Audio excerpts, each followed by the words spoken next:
안녕하세요. 승리한 상하전년 오늘 사도행전 15장 22절로 35절 말씀입니다. 사도행전 파트 2의 9번째 강조로 스스로 상가면 잘되리라 평안을 원하노라는 제목입니다. 승리하는 삶은 말씀 중심 예배 중심의 성경 전문 교사를 양육하는 성경 공부 교재입니다. 승리하는 삶은 2016년 6월 현재 사도행전 13장에서 19장 말씀을 상고하고 있고요. 이 동영상을 통해서 경험하신 분들 중에 구독을 원하시는 분들은 위에 전화번호와 이메일로 연락을 주시면 상담해 드리도록 하겠습니다. 승리하는 삶은 발행이신 박유일 목사님의 구속사로 조망한 성경연수 강해집 사도행전 인권과 상권의 내용을 통해서 편집이 되어 있습니다. 여러분께서 리더의 역할을 하시고 또 혹시 사도행전의 설교를 원하시는 분들 중에 자료가 필요하신 분들은 박유일 목사님의 강해집을 참조해 주시길 부탁드리겠습니다. 저희들 구조를 통해서 성경이 얘기하고 있는 핵심 주제가 무엇인지 항상 반복해서 보는 훈련을 하고 있습니다. 이 부분에 대해서는 주일날 저희들이 이미 업로드되어서 여러분과 나눠진 위크 스터디 2번 말씀에 이 부분에 대한 설명이 있고요. 다시 한번 강조하고 싶은 것은 우리가 사도행전을 통해서 두 가지 면을 이번에 확인하고 있는데 한 가지씩 우리가 더 확대해 나갈 수도 있습니다. 첫째 주에서는 우리가 하나님께서 성령께서 미리 준비하시고 이 복음 선포를 위해 복음 사역을 위해서 하나님께서 미리 준비하시고 함께 일하시고 또 그 결과까지도 이끌으시는 하나님의 기준, 하나님이 이루시는 모든 것은 하나님의 은혜로 이루어지면 이 하나님의 은혜를 보자 그랬고, 두 번째 이번 주의 모습을 통해서 무엇을 보자 했냐면 마치 피가 심장으로 들어와서 다시 펌프질을 통해서 확대되는 것처럼 우리가 교회를 향해서 모이고 교회에서 다시 파송받는 이 역동성 있는 교회의 운동에 대해서 한번 우리가 보는 시간을 갖자고 했습니다. 왜 그러냐면 지금 현재 문제가 생겼을 때 예루살렘 교회를 통해서 이 협의된 모든 것이 이방 교회인 안디옥을 통해서 그 지역으로 다시 퍼져지게 되고, 이 복음의 역동성이 말씀 안에서 굳건히 선 다음에 다시 2차 선교 여행을 통해서 퍼지는 것을 볼 수 있거든요. 그리고 나서 끊임없이 말씀의 그 운동력이 교회를 세우고 퍼지게 하고 교회를 세우고 퍼지게 하는, 정말 심장이 그 지역을 가면서 뛰는 것 같은 그런 역사를 볼 수 있기 때문에 우리가 이 부분을 한번 보자고 했습니다. 그러한 내용을 중심으로 이번 주 말씀에 대해서 어제 이미 말씀을 나눴고요. 자, 이제 위크 스터디에서 얘기했던 것처럼 각 날짜의 말씀을 통해서 구속사를 이루시는 하나님의 방법을 항상 묵상하는 시간을 갖도록 하겠습니다. 이 부분에 대해서 이제 오늘 말씀을 통해서는 무엇을 볼 수 있냐면, 구속사를 이루시는 하나님의 방법에서 우리가 항상 주의해야 되는 부분이 무엇이냐면 거짓 선생입니다. 거짓 선지자. 이제 우리가 신약의 대부분의 말씀을 보면, 사복음서 이후의 말씀을 보면은 무엇에 대한 주의가 가장 많냐면 바로 이 거짓 선생과 거짓 선지자입니다. 미혹해하는 자들입니다. 연약한 자들을 넘어뜨리는 자들이에요. 이들의 말에는 예수 그리스도의 은혜가 없지만 그들이 원하는 무엇인가, 그들이 세운 어떤 기준인가가 우리에게 너무나 잘 맞고 오히려 그럴듯한 느낌을 주도록 정말 잘 구성되어 있다는 거예요, 우리가 보기에는. 그래서 이것에 쉽게 미혹이 되고 있어요. 이것을 이기는 유일한 기준은 말씀인 것을 우리가 이미 알고 있습니다. 그렇다면 이 말씀을 교회에 적용시키고 이 부분에서 벗어나게 하는데, 오늘 본문 말씀은 어떠한 내용을 가르쳐 주고 있는지, 역으로 얘기하면 오늘 본문 말씀에서 예루살렘 교회가 이 문제에 대한 해결 방법으로 안디옥 교회에게 했던 일과 안디옥 교회에서 바울과 바나바와 유다와 실라가 어떤 일을 했는지를 보면은, 어떠한 과정을 거쳤는지를 보면은 바로 이 거짓 선생에 대해서 우리가 어떻게 태도를 취해야 되는지, 어떻게 해야지 이것을 이겨낼 수 있는지, 그 방법과 그 키를 잡을 수 있다고 생각합니다. 그래서 오늘은 이 부분을 구속사를 이루시는 하나님의 방법 안에서 거짓 선생과 거짓 선지자들을 구별하여서 그들로부터 벗어나게 하는 그 내용을 우리가 한번 보도록 하겠습니다. 자, 오늘 본문 말씀입니다. 스스로 상가면 잘 되리라 평안을 원하노라. 자, 이 제목을 우리가 오늘 좀 보자 그랬는데 이 제목이 지금 본문 말씀 중에 어디에 있는 말씀인지 한번 보도록 하겠습니다. 이에 사도와 장로와 온 교회가 그 중에 사람을 택하여 바울과 바나바와 함께 안디옥으로 보내기로 결정하니. 자, 분명히 이 교회의 구성과 이 교회의 질서에 대해서도 이 단어를 통해서도 우리가 볼 수 있는데 사도와 장로와 온 교회입니다. 사도는 무엇을 뜻해요? 예수님의 원사도들, 원제자들을 얘기를 해요. 그래서 이 구원의 도리에 대해서 가장 확실한 어떤 해석을 내려줄 수 있는, 그리고 그 안에서 그 치리에 순복하는, 그 치리를 전파하는 장로들, 그리고 그 안에서 온전하게 쓴 교회. 그래서 예수 그리스도의 치리와 통치가 온전하게 이루어진 이 사람들이, 이 조직이 무엇을 하냐면 사람을 택하여 바울과 바나바와 함께 안디옥으로 보내기로 결정해요. 자, 우리가 이미 지난주 말씀을 통해서 배웠던 것은 바울과 바나바만 예루살렘 교회에 온 게 아니었어요. 안디옥 교회도 바울과 바나바만 파송한 것이 아니라 이와 함께 사람들을 모아서 보냈어요. 그래서 그 안에서 이루어지는 말씀에 대한 신빙성을 더욱더 높일 수 있도록 제도를 택했었어요. 그래서 이 사람들만 다시 보내고 이 사람들에게 편지를 보낼 수도 있지만 예루살렘 교회는 어떻게 하기로 결정하냐면 사람들을 택하여 같이 보내기로 해요. 이 부분에 대해서는 박유일 목사님이 두 가지로 해석을 해주셨습니다. 첫 번째는 뭐냐면 분명한 전달을 위한 거예요. 분명한 전달을 위한 거이고, 두 번째로는 뭐냐면 이 안디옥 교회에 대한 정말 최상의 예우라는 거예요. 자, 이 두 사람이 누구냐면 인도자예요. 인도자인 바사바라는 유다와 실라라는 거예요. 실라는 앞으로 역사선상에서 굉장히 자주 말씀에 등장하게 됩니다. 이 사람은 2차 선교 여행을 바울과 같이 한 사람이고, 또 베드로를 도와서 그의 서신서를 적는 데에도 일조를 했던 사람이에요. 그리고 바사바라는 유다는 가룟 유다를 대신해서 보선된 마띠아의 형제로 보고 있어요. 그런데 이 사람들이 간다는 것은 이 사람들을 통해서 보내는 예루살렘의 메시지가 예루살렘을 대표할 만큼 모든 사람이 인정할 수 있는 그런 사람들을 보낸 거거든요. 그리고 이들 또한 이 말씀을 전할 수 있는 인도자였다는 거예요. 자, 그 편에 편지를 붙여 이르되 사도와 장로된 형제들은, 자, 편지의 내용이에요. 그 편지를 붙여 이르되 편지의 내용은 사도와 장로된 형제들은 안디옥과 수리와 길리아에 있는 이방인 형제들에게 문안하노라. 자, 분명히 얘기하는 게 뭐냐면 이방인 교회에 문안하노라 하지 않고 이들을 뭘로 예우하고 있어요? 형제로 예우하고 있어요. 그러면서 분명히 사건의 전말을 우리가 정확하게 파악하고 있다는 내용이 들어가 있어요. 24절입니다. 들은즉 우리 가운데서 어떤 사람들이, 그 사람들이 어떤 사람이냐면 우리의 지시도 없이 나가서, 우리가 보낸 게 아니에요. 예루살렘으로부터 왔다고 하지만 그들이 이 사도와 장로들의 대표성을 가지고 예루살렘 교회에서 파송된 것이 아니란 거예요. 그러한 자들이 지시도 없이 나가서 말로 너희를 괴롭게 하고, 어떤 일을 했냐면 괴롭게 하고 혼란하게 했다는 거예요. 이것을 알고 있다는 거예요. 즉 이들이 행동한 그 행동의 내용은 첫 번째, 허락이 없었다. 너희들을 괴롭게 하고 혼란하게 했다. 이 일에 우리가 해결책으로 어떻게 했냐면 사람을 택하여 무엇을 전해요?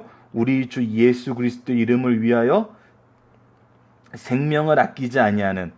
자, 무엇을 인정하냐면 바울과 바나바의 위치에 대해서 인정하는 거예요. 이 바울과 바나바는 어떠한 사람이냐고 우리가 인정하고 이 사람들에서 평가하냐면 우리 주 예수 그리스도의 이름을 위하여 생명도 아끼지 않는 사람이라는 것을 인정한다는 거예요.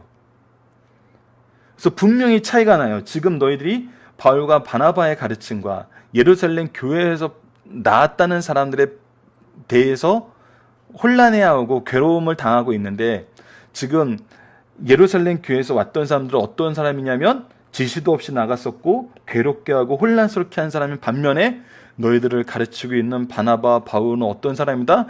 주 예수 그리스도를 위하여 생명을 아끼지 않는 참된 종들이라는 거예요. 그리고 이 일에 대해서 이 사람들을 함께 보내기로 만장일치로 결정했다는 거예요.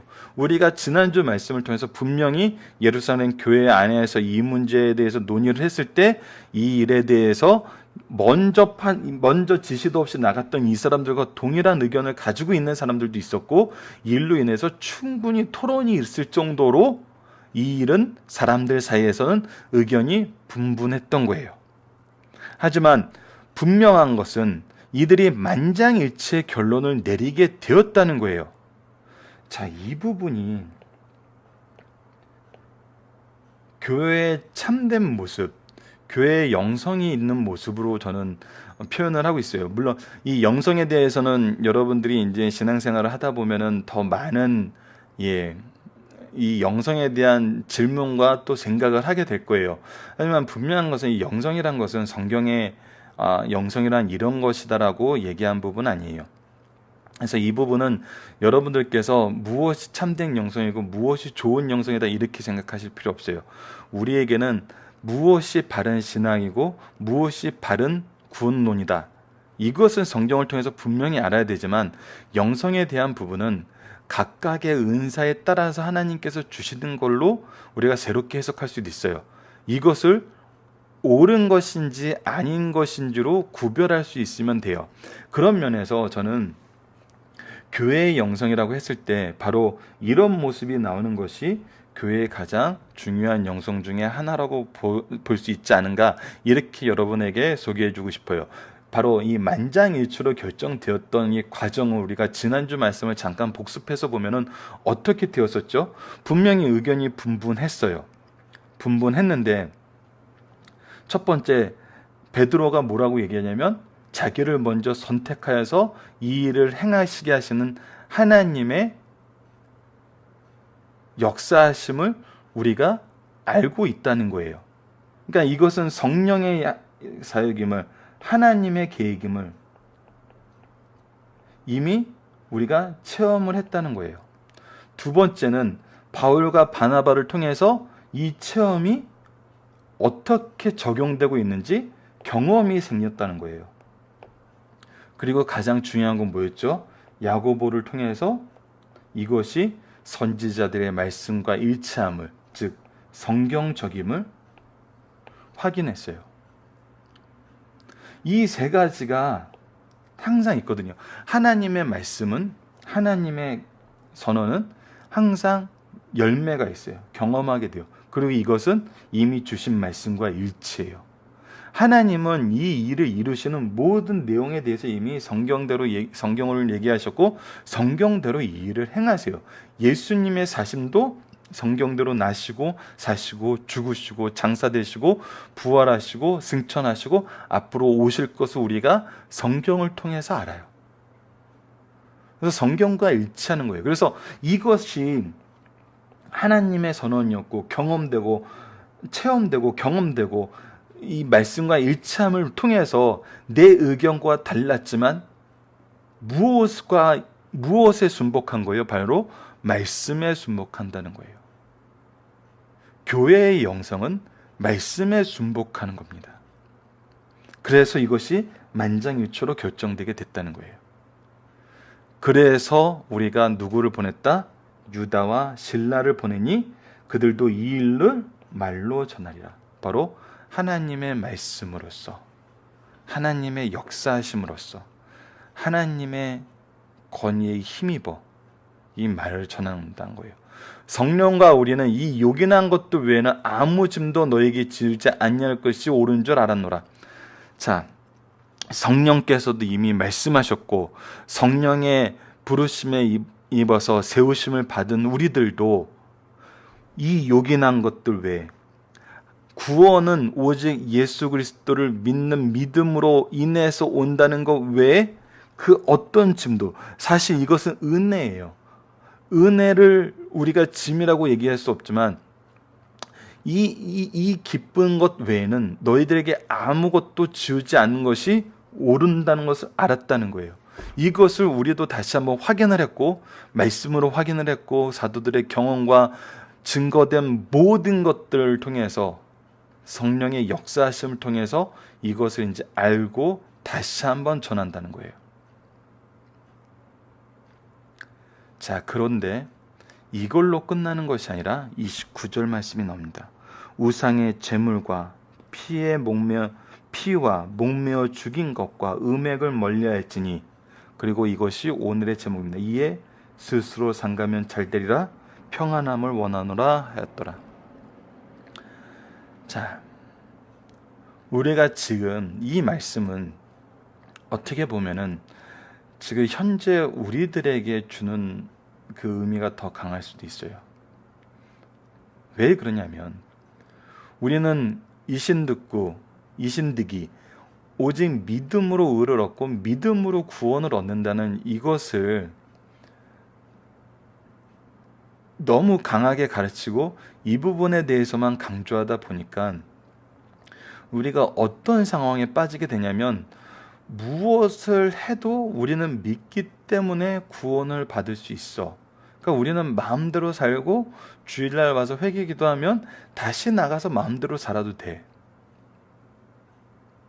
이런 생각을 은연중에라도 무의식적으로라도 그래도 구원은 받아라고 생각하는 그런 모습이 굉장히 잘 나타난다는 거예요.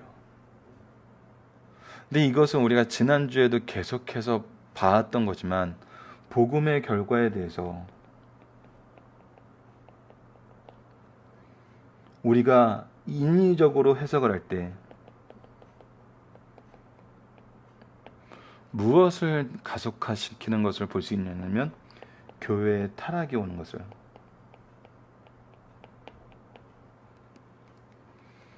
이것을 우리가 확인할 수 있었죠. 타락은 죄를 더하고 있다는 것입니다. 죄의 노예가 되어 있다는 거예요. 그리스도의 은혜를 소유한 자의 모습이, 이것은 함부로 얘기할 수 없는 거지만 굉장히 차이가 있다는 겁니다. 그래서 29절 말씀을 통해서 우리가 보게 되는 것은 하나님 안에서 은혜도 하나님의 질서 안에서 이루어진다는 거예요. 구약에서 보여준 하나님의 질서와 하나님의 언약 또한 하나님의 말씀이라는 거예요. 예수님도 지키오셨던 질서라는 거예요. 죄를 용납하고 죄를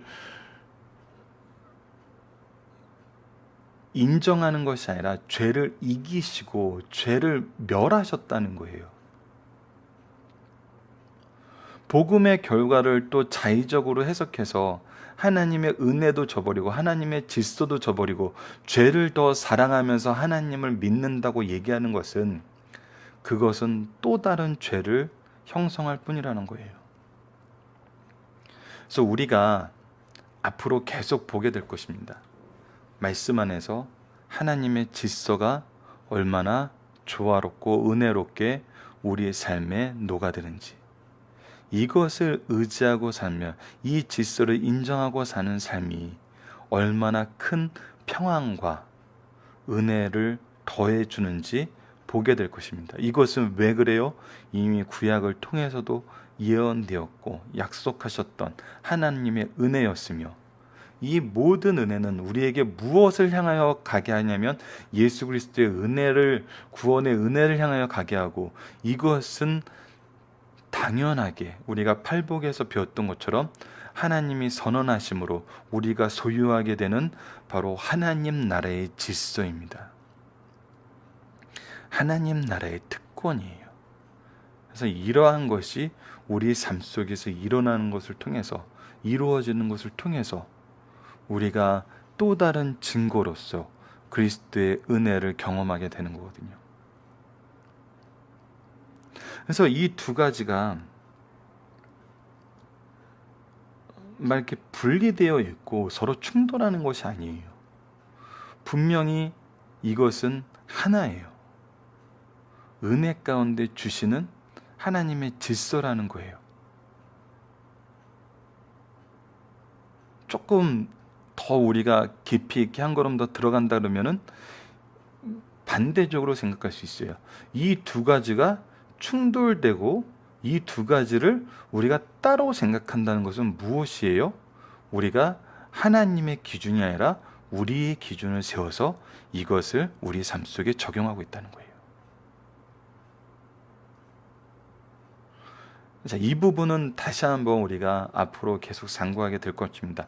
특히 히브리서를 통해서는 이 부분을 우리가 좀 더 깊이 있게 볼 수 있을 것 같아요. 자, 30절입니다. 그들이 작별하가 안디오게로 내려가 무리를 모은 후에 편지를 전하고, 자, 이제 그들이 예루살렘에서 작별하고 안디옥에 내려가 무리를 모은 후에 이 편지의 내용을 전하고 읽고 그 위로의 말을 기뻐하더라. 유다와 실라도 선지자라 여러 말로 형제들을 권면하여 굳게 하고, 선지자는 건 뭐예요? 하나님의 뜻을 전하는 거예요. 이들이 지금 형제들을 권면하고 굳게 하고 기쁨을 주고 위로한 그 모든 것에는 무엇이 기초가 되고 있냐면 바로 하나님의 말씀이 기초가 되어 있습니다.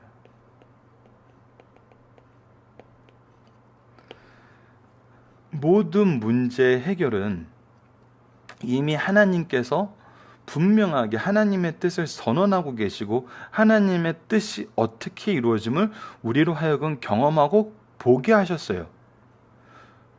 우리가 이 뜻에 대해서 헷갈리고 이 뜻에 대해서 낙심하고 실망하고 힘들어하는 이유는 결국엔 무엇이냐면 바로 이 말씀을 모른다는 거예요.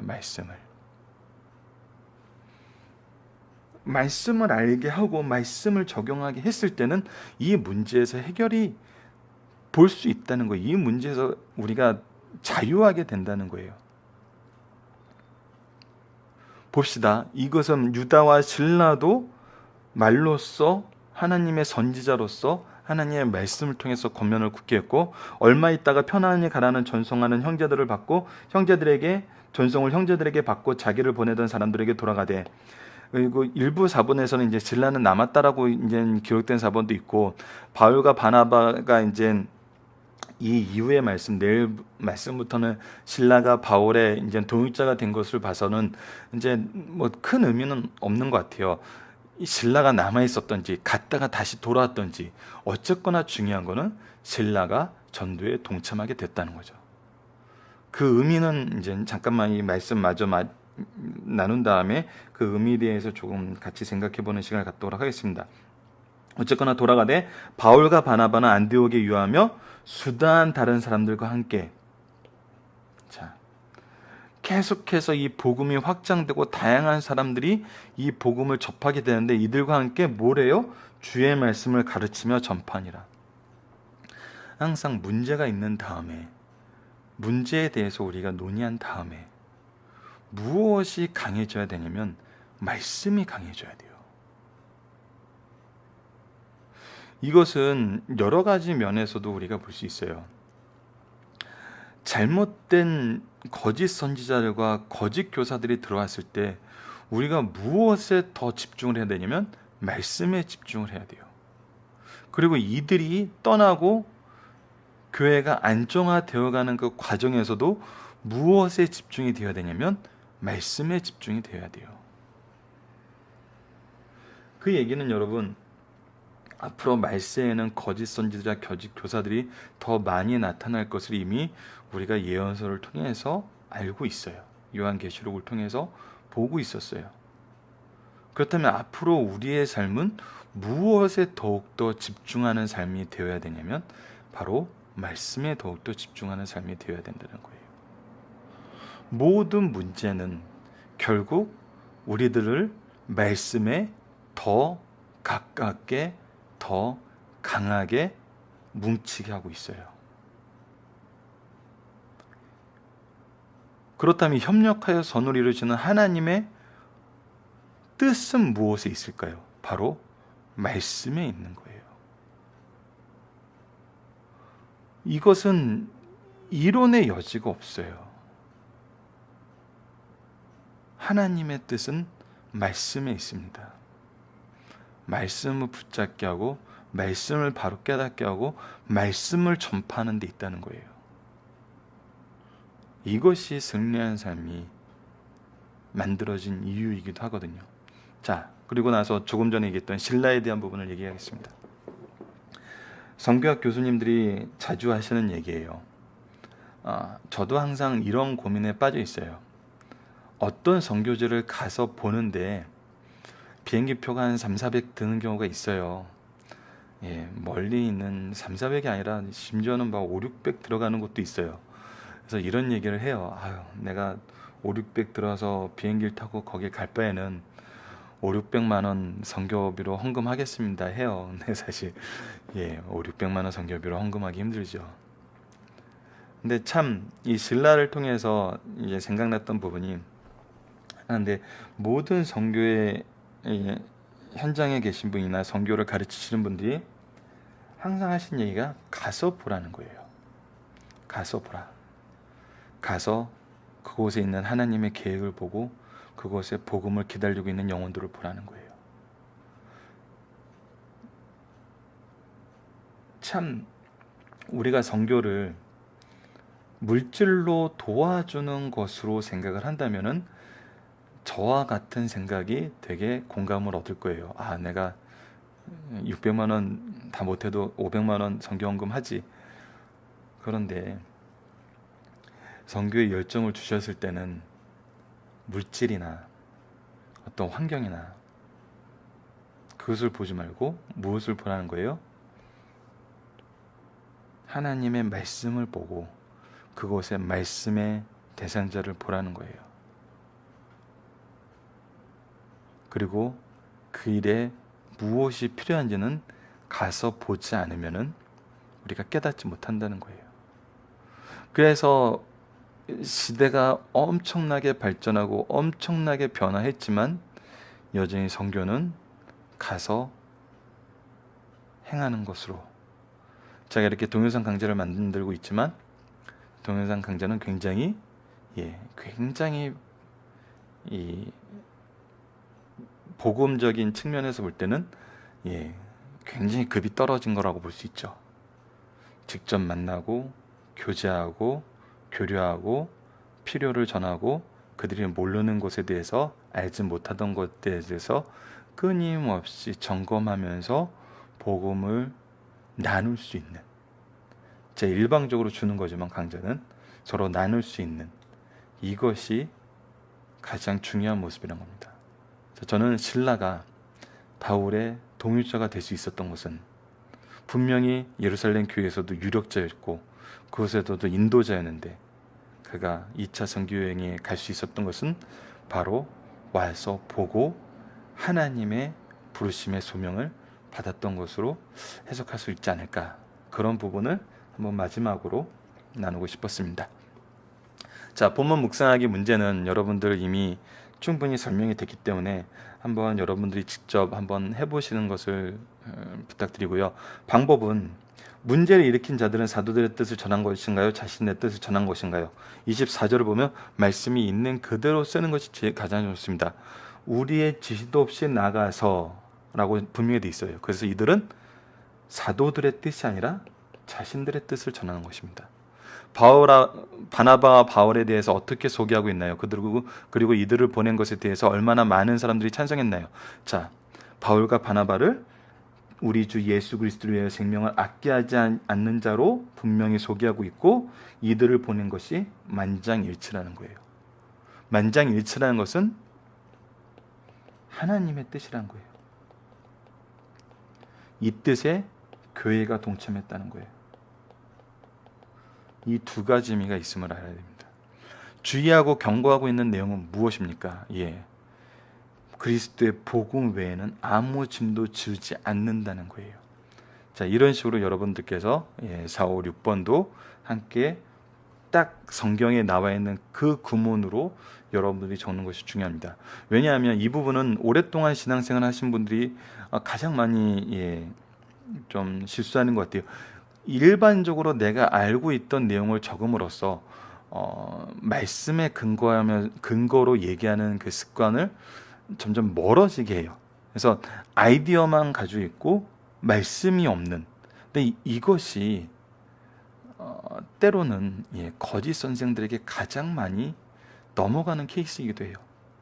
복음은 말씀의 근거에서 말씀대로 우리가 전할 수 있는 훈련이 돼 있지 않으면 오히려 거짓 선생들에게 더 취약해질 수 있음을 보시고, 이 복문 묵상하기는 항상 그 훈련을 하는 부분이에요. 말씀에 대해서 가깝게 바로 말씀이 얘기하는 대로 해석하는. 자, 중심사를 보도록 하겠습니다. 교회도 사람이 모이는 곳이라 의견이 불일치하는 것이 필연적이다. 신자들이 하나님의 사람들이기 때문에 모든 사상과 행동이 서로 일치할 수는 없다.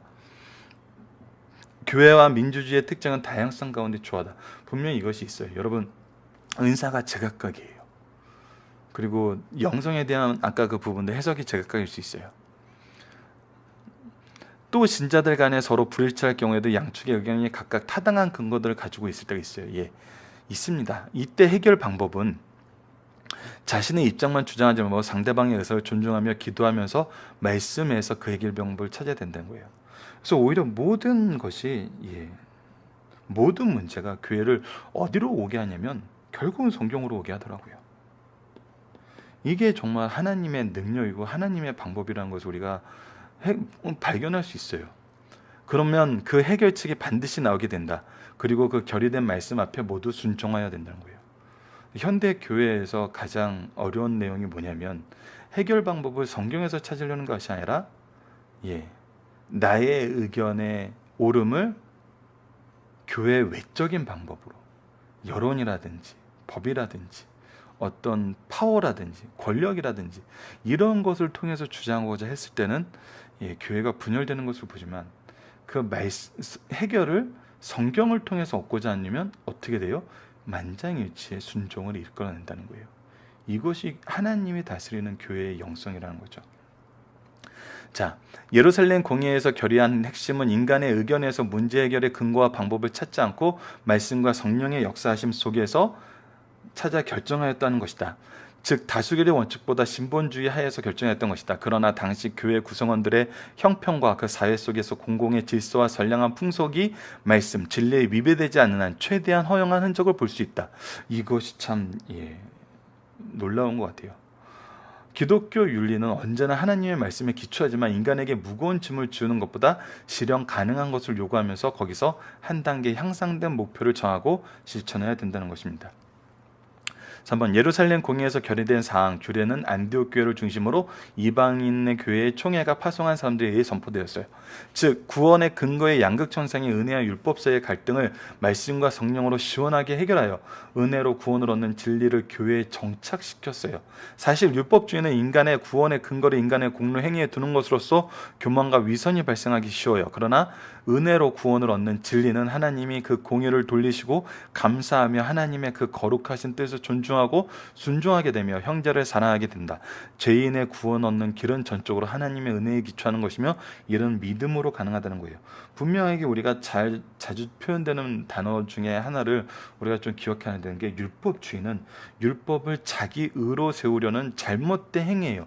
예수님이 고치기 위해서 이 마태복음에서도 끊임없이 나왔던 부분이거든요. 하지만 율법은 하나님께서 우리에게 주신 하나님의 질서가 있어요. 그거에 대해서 우리가 저번에 3가지로 봤죠. 도덕법, 시민법, 의식민 성결례법. 도덕법은 변하지 않는 거예요. 그리고 시민법은 시대에 따라서 새로 해석할 수 있어요. 그것은 우리가 이제 모세 오경 안에서도 신명기와 비교를 해서 볼 수 있어요. 더 깊은 의미가 있고 더 중대한 의미가 있는 거거든요. 그리고 의식민 성결법은 예수 그리스도를 예표하는 것이 많아요. 그래서 이것은 더 이상 이루어지지 않는 것이 있거든요. 왜? 예수님께서 이 모든 것이 이루었기 때문에. 자, 여러분께서 살펴보기 정답은 카페를 통해서 다운로드 받아주시고요. 그리고 우리는 영적 문제가 생길 때 어떻게 해결하나요? 교회 안에서 영적 문제가 생겼을 때 어떻게 해결하냐면, 참 아름다운 교회는 정말 이 부분에 대해서 너무나 좋은 제도가 있는 교회들이 있어요. 뭐냐면 말씀 연구가 활성화된 교회예요. 영적 문제가 생겼을 때 말씀으로 이것을 해결책을 찾아가게 돼요. 말씀 연구가 활성화된 교회는. 근데 말씀 연구가 활성화되지 않은 교회는 영적 문제가 생겼을 때 이것이 감정적으로 가요.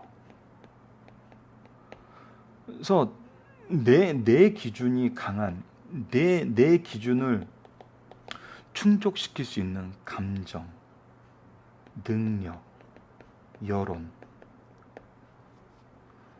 뭐 등등등등. 근데 말씀 모임이 활성화된 곳은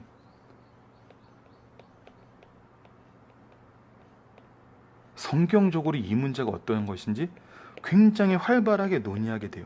그래서 항상 하나님의 뜻이 무엇인지를 발견하는데 굉장히 쉽게 접근할 수 있는 그런 제도가 형성되어 있는 것을 볼 수 있었어요. 그래서 여러분들, 말씀 모임이 더 잘 활성화되어 있어야 돼요. 이것이 이단에 대해서도 굉장히 좋은 해결 방안이 됩니다. 왜? 이단들이 와서 이상한 얘기를 해요. 아이 참, 바로 말씀 모임에서 이 부분이 논의가 돼요. 그래서 말씀의 근거로 이것이 탁탁탁탁탁 정리가 돼요. 때로는 문제에 대해서 감정적으로 흐트러진 부분이 있어요. 그래서 너무나, 그리고 능력에 의해서 짓눌린 부분이 있어요. 사람들에 의해서 잘못 해석되고 충돌돼서 잘못된 내용이 전달된 부분도 있어요. 이 모든 것의 해결도 결국은 말씀이 있어요. 그래서 문제가 생기기 전에도 그것을 해결해 주는 것은 말씀 모임이고요. 바른 말씀 모임이죠. 그리고 내가 그 부분에 의해서 상처를 받았던 것도 치유를 받을 수 있는 것은 하나님의 말씀입니다.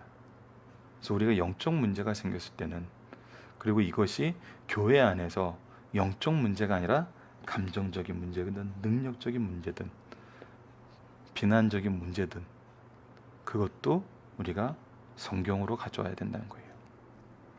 이것이 질서라는 거죠. 교회 안의 질서고 교회 안의 영성이라고 봅니다. 자, 말씀을 기초로 기도를 통해서 마치겠습니다. 하나님, 우리가 질서 속에서 복음의 진리를 잘 깨닫고 적응하게 하여 주시고 참된 영적 스승과 함께 든든히 서가는 교회와 가정이 되게 하여 주소서. 예수님 이름으로 기도드립니다. 아멘.